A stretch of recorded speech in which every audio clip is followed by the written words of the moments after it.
In an attempt to offer people out there now that are struggling with some kind of form of compulsive behavior or addiction a pathway to turn this around, what is step one? In your book, I read all these incredible ideas around the wisdom we can learn from addicts. I learned about dopamine fasting, and I also learned about radical honesty and the role that that plays.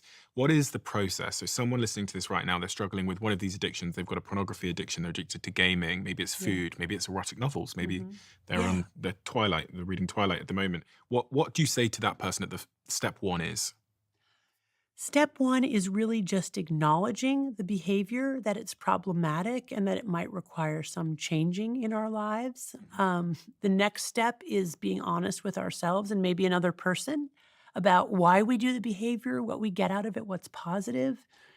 Step three would be honestly making a list of all of the problems with the behavior. How is it interfering with my goals? And as we talked about, my values.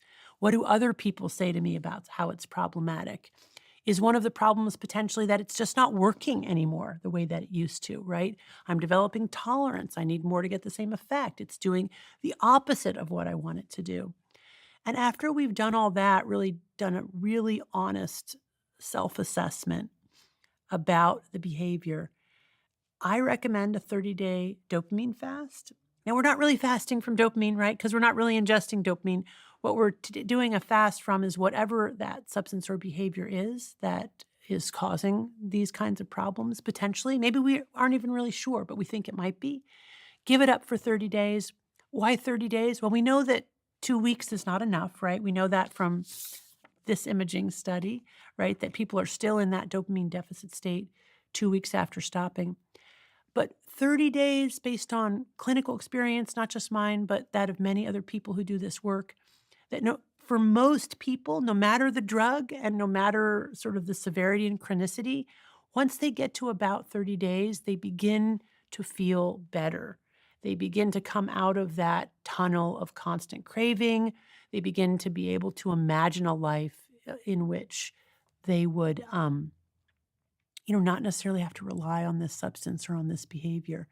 What I always tell folks when they're preparing for the dopamine fast is just remember you will feel worse before you feel better. But that is withdrawal mediated suffering. Once you get through those first 14 days, you'll begin to feel better. And potentially by 30 days, you'll feel much better than you have in a really long time. Now, this is not to say that 30 days of fasting is going to cure your addiction, not at all. But it's the beginning. It's